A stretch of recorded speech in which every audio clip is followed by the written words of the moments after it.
This is an exciting new voice. I'm Ben Hunter, Booktopia's fiction category manager. In our first episode, we explored what it takes to turn a work in progress into a completed manuscript. Then in our second episode, we followed a couple of authors in their journey from finishing a manuscript to finding a home for their novels. Today we're asking what it's like to hand over your book to be edited and what the process is working with a publisher. My name is Lyn Yeowart and I've written a novel called The Silent Listener. It's a psychological thriller based around a family that's trapped in a whole lot of lies and secrets, some mysterious deaths, and two daughters who are intent on getting revenge. Hello, my name's Tori Haschka. I'm the author of Grace Under Pressure. It's a commercial women's fiction book about a group of burnt-out, harried mothers on the northern beaches of Sydney who ditch their spouses and start living together in a commune as a way to combat their collective stress and deal with the madness of modern-day motherhood. It's about a lot of things, but mostly it's about the saving grace of female friendship. Hi, my name's Nicola, and my debut novel, Catches the Foxes, is coming out with Simon & Schuster on July 7th. Catches the Foxes is set in the bucolic coastal town that I grew up in, and it's about a young journalist who makes a gruesome discovery at the town's annual show. She has to decide if she wants to help keep the town's secret or break the biggest story of her career. So your book has been accepted by a publisher. The dream of becoming a published author is becoming a reality. What is the first thing that happens once you start working with a publishing team? I asked the question of Lyn Yeowart, author of The Silent Listener. So after I signed the contract with Penguin Random House, I worked with my publisher, Bev Cousins, and we did, I'm going to say, 4 rounds of major structural edits of the novel. So we were looking at big plot questions, restructuring, the order in which, not necessarily the order in which things occurred chronologically, but where we placed them in the novel across the 3 time eras. So we did a whole lot of that sort of big picture structuring, and that lasted, I'm going to say, for about 4 or 5 months. And then from Bev, it passed on to Catherine Hill, who became my editor. And we did, I think, about 5 rounds of edits, very thorough, everything from line edits and, is the apostrophe in the right place and the commas and stuff like that, but also tried to tighten up the language, choose stronger words or better words, rearrange maybe paragraphs within a section or a chapter just to make the flow a bit tighter. So we did that almost, I'd say, going on to about 10 months, and then it went to a proofreader, and we did, I think, about 3, maybe even 4 rounds of proofreading, which included some line editing, which we snuck in along the way.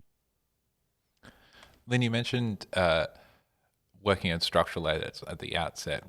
That was with the publisher, is that correct? Yes. So yes. you kind of met and had a relationship with the publisher at the outset of the whole adventure, if you will.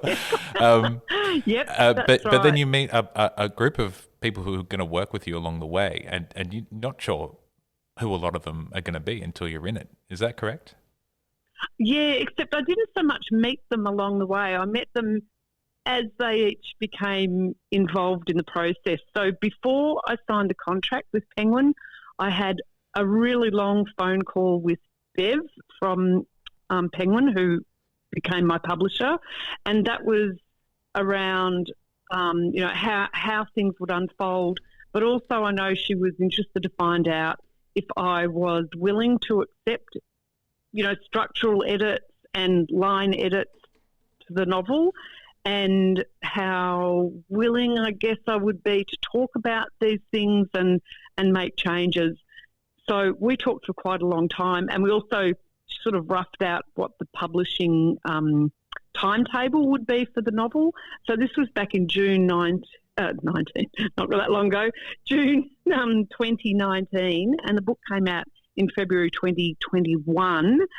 So there was a really long period of time, and she had already worked all of that out, and this was before we had signed, but we were very close to signing. And then later I met her. They very kindly took me out to lunch one day in Sydney, and then after Bev had finished we had worked together on those structural edits, then I met Catherine, and I met some of the other team at Penguin who were all in Sydney. So I didn't sort of get bombarded with a whole team and then try and work out who everybody was. It was a very, I'm going to say slow, but sort of gradual and easy and seamless progression through the different types of edits that we did. Yeah, and it almost sounds like in that phone call, Bev was making herself comfortable with you as much as you were trying to make yourself comfortable with her before agreeing to do this probably really stressful thing. Yes, I think that's right. And I have to say, on one level, it wasn't stressful. It was really interesting, and I have to say I really enjoyed the whole editing process. So my day job is editing and writing for other people. So I, perhaps on one level, knew what to expect and understood that there would be many layers of editing once you sort of fix up one layer of problems, or that's probably too strong a word for it. Then you kind of move down to the next layer. So I was kind of prepared for that, and I have to say I really did enjoy it. So maybe I'm lucky in that respect. Tori Haschka again. Writing a novel is a little similar to having a baby in that it can be painful, and there are a lot of people involved in the process of it. When Grace Under Pressure was accepted by I was well prepared by my agent, Catherine Drayton, that there would be changes to follow. And there are going to be changes to follow because everybody has a vested interest in making it the best possible version of itself. So we went through a few more rounds of editorial changes, some structural edits, which I think is every author's living terror, but definitely, make for a much stronger product at the end. And then after that, we went through a great fun process that I didn't know all about, which was it was sent to professional readers who came back with feedback. Then we went to copy editors who came back with very, very detailed questions that made me question my sanity at times. And then after that, it went to proofreaders. And then there's a lot of fun involved in figuring out how we're going to market the book best and get it into the hands of people who will hopefully love it. It sounds like I love the analogy of childbirth because it does sound a little bit traumatic. You go through these big, broad brushstroke changes of structural edits, and that quite drastically changes the book from its original form into something that is bigger and better or sharper. And maybe at that stage you think you've got something that's really good and really ready, and then it sounds like you go through the copy edits where you get all these questions back, and you maybe just start wondering, does this book even make sense at all? Absolutely. At one stage, I realised that there were 26 fictional women that lived inside my head, and I got notes back from the copy editor at one point asking, what is happening with Ruby? It's the protagonist's daughter. I was like, oh, okay, good point. Yes, absolutely. But at that point, I was trying to keep straight, made up women in my own life, my own children, and dealing with quite important questions from the copy editors of, what season are we in now? Because the weather that you've listed doesn't match Christmas time, which happens 2 chapters later. So thank goodness for people with eagle eyes who can pick up on small things that can slip through. And if you were a reader, it would probably be quite annoying. Nicola West again. You've gotten over the hurdle of signing with a publisher. You've handed over a manuscript. We want to know how the editing process begins. What happens immediately after that signature lands on the page, and talk us through the process for you. Well, now that I know the questions that you're asking, I'm wondering if you picked the best person for this, but I suppose it's interesting to offer a bit of an alternative take on it, in that I was tremendously fortunate that Catches the Foxes actually didn't go through a structural edit. It skipped that stage altogether, which, what I've heard, is very, very unusual. But I think it's really important to note that it doesn't mean, oh, wow, that means that I nailed it on the first go or anything like that. Obviously, there was a very extensive edit process before it got to Simon & Schuster. But I think that it's also important to note that it just shows that Simon & Schuster wholeheartedly got the book from the start, and that when they were purchasing it, they knew that structurally it was in the shape that they wanted it to be. So I don't want it to sound like I'm gloating and going, oh, wow, look at me, I'm so good, I didn't need to have a structural edit, and instead say, wow, I am so fortunate that I found a publisher who just wholeheartedly got what I was trying to do with the book and wanted to keep it that way, I suppose. That doesn't sound like you're gloating at all. I think that's an incredible achievement. Did you go through a lot of like early readers and editing process? Did you have other people looking at the book before you got it into the hands of SNS? Yes, and that's what I think would probably most significantly have influenced their decision in that. And it was that I went through two separate mentorship programs, one during the writing of the book and the second during the editing of the book. And the first one was Toolkit Fiction with Express Media, and my mentor for that was Jennifer Down, and that was in the very, very, very early stages of the book. I'd only written the first few chapters, which I used to get into the program, and then I was writing it with Jennifer, getting her feedback, and also learning through the Toolkit program and being exposed to other young writers, which was really great. And then through Toolkit, I ended up finishing the manuscript, and then that is when I got accepted into the Australian Society of Authors Award Mentorship Program, and that was with Monica McInerney, who was also just phenomenal. She is the patron saint of authors. She's just the most wonderfully supportive person, and I really attribute my success and getting both an agent and a publisher is 100% because of her, and she really, really believed in the book, and I did go through an editing process with her. So that's the thing. It really arrived at Simon & Schuster. It had gone through Toolkits, it had gone through ASA, and it had gone through notes from my agent. What's it like to have your work go onto the chopping block for editing? Is it like Killing Your Darlings?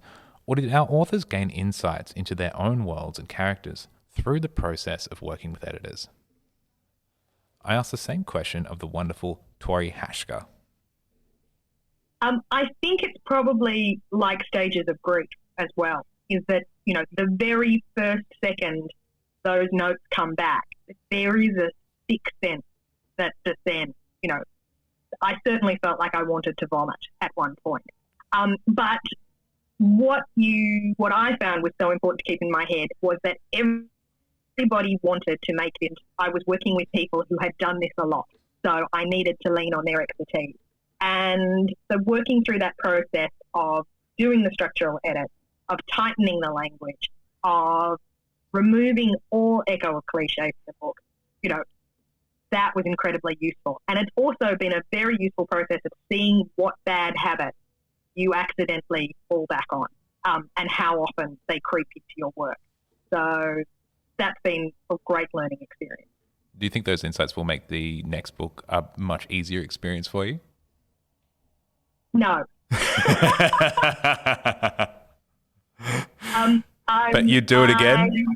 No. And I'm on the second draft of my second novel at the moment, which is a world expansion of Grace, and its second novels are as hard as I think anybody would expect because you know what it is going into it, and so knowing how much work is still ahead of you is very daunting.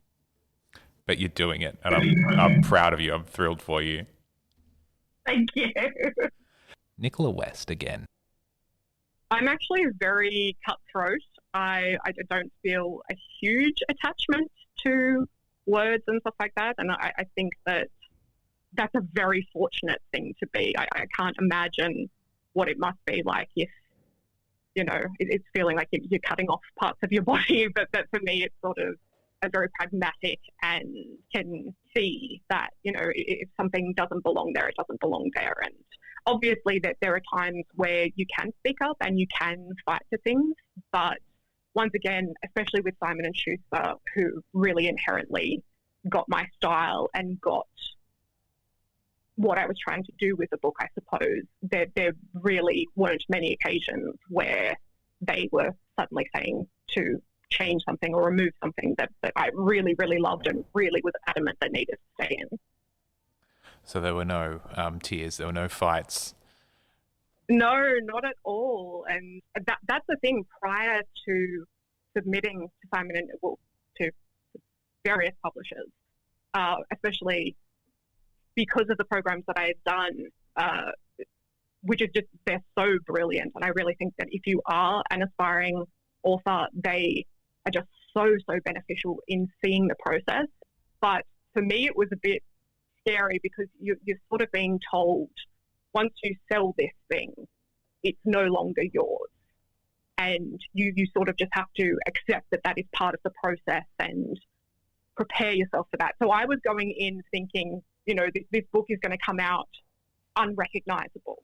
And I was tremendously fortunate that wasn't the case for me at all. But I don't know if I should be, it sounds like I'm sucking up to Simon & Schuster, but they are just the most wonderful, supportive team. And from day one, they were just like, this is your book. We want it to remain your book. If there is ever anything, even if it is the tiniest, even if it is punctuation, if you say, hey, I don't really want to do that change, then they won't do it because they want to keep the author happy and they want to keep the author's vision alive. So they should. Lyn Yeowart again. What does it feel like to hand over the work and have it become a group process? And did you end up seeing your work in a different way? Okay, so I never felt that I was handing it over. I always felt that it was a very collaborative process. Partly because both Bev and Catherine were very easy to get along with. We really did get on very well, and we had a shared vision for how the novel could be and what it would take to get it there. And so I never felt that I was handing it over. I always felt that they were stepping in to support me to make it a better novel. And I think along the way, especially as we drew close, I was going to say especially as we drew close to the end, but I think actually also right at the beginning when we were making some of those big structural changes, I just felt that it was so good to have a couple of people who were as invested in this novel as I was and who were so willing and happy and diligent about making it better. And I think that one of the ways in which I changed about my feelings towards the novel was that I felt that to use an analogy, that if the novel had started off as a sort of big block of unwieldy wood, I had done quite a bit of shaping to it to make it recognisable as, this is what I've got it in my mind as a sphere, but that it still had a fair bit of work needed to do to it. And it was like Bev and Catherine were giving me the tools, plus the ideas, some of the ideas at any rate, and so on, to polish it off and round it off and make it solid and as free as flaws and bumps and scratches or whatever, or bits sticking out as it could be, so that it ended up hopefully a very solid, highly polished sphere. So I never felt, as I said, that I handed it over. I definitely felt that it was a very collaborative effort. And of course, I did most of the actual work in terms of changing it. So they never actually made changes. They just only ever suggested them or talked to me about what needed to be done. So I was actually doing all of the hard yakka, although they did work hard too. It sounds like a lot of work went into it. And it sounds like a really dynamic process. It's almost like the writing of the book continued in a way through that process. It just went into a kind of second phase. Yeah, I think that's a really good way of saying it. It was a second phase, and there was a lot of time put into the editing of it, and that was something that Bev said would happen when we had that initial phone call pre-signing the contract, that she said they wanted to put a lot of time and effort into editing it. And it's kind of interesting because I sort of think, is that because it wasn't very good? It needed so much work. But I'd like to think, and they assured me that it was because it was good, that they could see that if we all put a lot of work into it, hopefully it would be, a whole lot better, and and be, enjoy some modicum of success.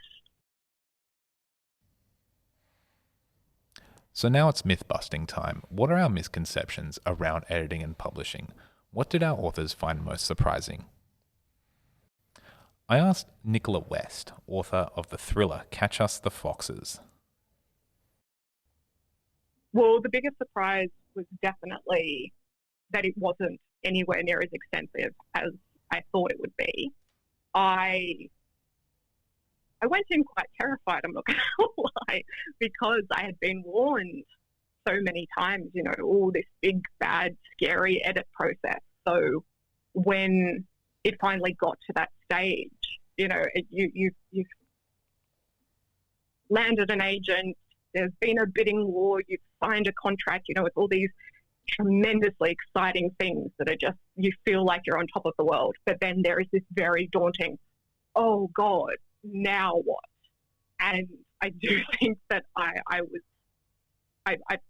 felt quite ill physically when I knew that it was going through the proper read to do the edits. And that was when I was at first hearing back if there was going to be a structural edit. So I was sort of anxiously waiting for that. And that process can sometimes be a bit slow. So it was quite a few weeks of me going, oh God, what is this email back going to be? What is this phone call back going to be? So to then finally hear back and say, yeah, we're not doing a structural edit. It was just, I don't know why they toyed with my emotions like that. Yeah, 2 weeks. That's a long time. I must have gone through like multiple readers. Do you think? Yeah. Lyn Yeowart again. I think some of the assumptions that we get wrong is that someone else does it for you, and that you can have a book that's really rough and ready and someone else is going to take it over and finish it for you. So I think I was surprised on one level at how much work I had to do, and therefore looking back how much work I had to do on the whole novel from, the days when you begin jotting down ideas or scenes right through to that final copy when everything is done and there's no more time or room or money or whatever to do any more changes. I am constantly surprised looking back at just how much work was required. But also I'm surprised at how, again, I was going to say how collaborative a process it was and how accommodating Penguin and Bev and Catherine in particular were to my needs. Like I had to keep on working in my day job while I was doing this editing process. And so they were quite okay about giving me enough time to do it. And I guess I was surprised at how much of a difference it made and how pleased I was that I had the opportunity to make all of those changes. And it was interesting being on the other side of the editing process. But I think a lot of that was around having to accept some of the, especially in the early days, the big changes that we made. Like one of my lines is that Bev, on a couple of chapters in the first round, in her annotated notes on the manuscript, she had written, "Why is this chapter even here?" And I had to take a big gulp and either justify it or, in fact, realise that there was some superfluous content to the novel. So that was probably a surprise, actually, that there was a lot of material that could come out without affecting the integrity and hopefully the forcefulness of the novel. Tori Haschka again. What happens in the publishing process, in the editing process, that we have misconceptions about? What changed your mind about the whole deal? I don't think I realised how collaborative it would be and how joyful that collaboration would be. My book was about the saving grace of female friendship, and for me, being able to work with people like Cassandra DeBello at Simon & Schuster and have Paula Kuka be the designer of the cover of the book, there have been this world of female friendship that has opened up to me through the process of publishing it. And then beyond that, getting the endorsement from other authors who have read it and want to say nice things and blurb your book has just been astonishing. The realisation that everybody is there to support each other. And I didn't realise that I was stepping into an industry which was quite as collaborative. As a cheeky side note, I asked a couple of authors about the infamous publisher lunch. I asked Nicola West, author of the thriller Catch Us the Foxes. We hear a lot about the infamous publisher lunch. Were you taken to lunch, and were many glasses of champagne drunk? I also have quite a unique tale in that thing. So within the last 12 months, it hasn't become unique. It's become the norm. I had my publisher meetings, I believe it was the week of that lockdown first started, or maybe it was the following week, but it was that I was meeting publishers on the Monday and Tuesday, and then it was supposed to be that on the Friday, a lot of publishers, employees and agents' employees were supposed to be going to the London Book Fair on the Friday, and there was a lot of talk of, is this actually going to go ahead? And so I did have meetings, and there were supposed to be a bit more celebratory plans, but because of COVID, I was tremendously fortunate that I was able to physically meet the publishers in their buildings, because if it had been even a week later, that wouldn't have happened. And it's so weird to think about it now that at the time, the pandemic didn't feel like something that was going to affect Australia at all. It very much felt like this thing on the other side of the world, and that it was only an issue if you were leaving Australia. But I do remember that, and this shows how early on in it that it was, that we joked about shaking hands of, should we shake hands, should we not? And for one of the publishers, they ultimately decided that a hug was safer than shaking hands, which looking back now seems completely absurd, but that was how it was. We had no idea. So, yeah, don't take the medical advice from book people. Lyn Yeowart again. Just to wrap up, Lyn, I hear a lot about the famous publisher lunch. You alluded to it earlier. Could you just indulge me and tell me, where did you go? What did you eat? What wines did you pair it with? I wish I could. It's so long ago now, I can't remember. But I was at Penguin Random House head office in Sydney, and the idea was that we were going out for lunch. It was just Bev and me. which was lovely because it was really, very one-on-one process.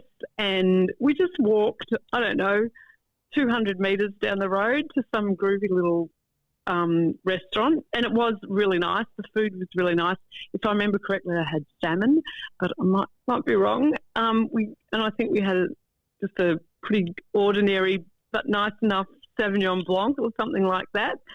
Had a couple of glasses of wine each, and we sat and talked. I'm going to say we were probably out for about 2 hours, and we talked about my book. We talked about why I had written it, why I wanted to achieve it, what I wanted to achieve from it, what we could do to make it better. We talked about the characters. We talked about how I got arrived at certain plot features and things like that. And I was blown away because I couldn't believe that there was someone else as interested in my book as I was. So it wasn't a big, boozy, 200 people taking me out to celebrate the birth of this novel or anything like that. But it was a lot of fun. And as I said, I just could not get over the fact that someone else was as interested in my novel as I was. It was great. It seems like the biggest indulgence of all. Yeah, it was really good. And then when I went back, I don't know, maybe 3 or 4 months later, I went out with Catherine and Bev for lunch. That was the first time I met Catherine. And again, she was just as interested in it as well. And we did very similar things, had a couple of glasses of wine and a nice meal and sat and talked about the book and where it was at by that stage, which was a lot further advanced in terms of, having that plot tightened and the structure more effective and some of the superfluous stuff relegated to the delete bin. And, also just as enjoyable. And, and it's interesting because I had a friend who's in the writing industry overseas who said to me that when I signed the contract that maybe getting published by someone as large as Penguin might mean that I wouldn't get all of the love and attention that either I or the book deserved or needed. But I have said this to Penguin as well, to Justin, who's publishing manager up there, that I could not have been more pleased with the editing process and the people I worked with and the amount of love and attention I got. So it's perhaps there are myths out there about publishing and the editing process that need to be busted. I'm thrilled for you, Lyn. And I hope you're going to be booking in more glasses of wine soon, with many books to come. Yeah, thank you. We signed a 2-book deal, so I am in fact working on the second book and enjoying that as well. And I think I'll be working a bit more closely with them through those, at an earlier stage, of course, because I won't have to be perhaps hopefully sort of pitching the manuscript to them. So I'm really looking forward to that as well.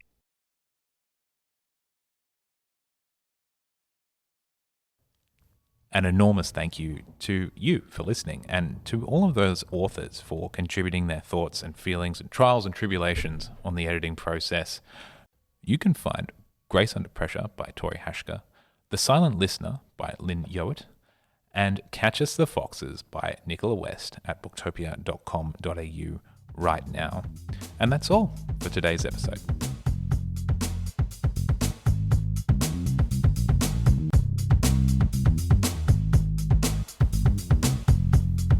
Thank you for listening to the Booktopia podcast channel. Don't forget, you can subscribe to us on SoundCloud and iTunes for free and get access to hundreds of author discussions, book analysis pieces, and more. Or, if your eyes need a workout, head to Booktopia TV on YouTube.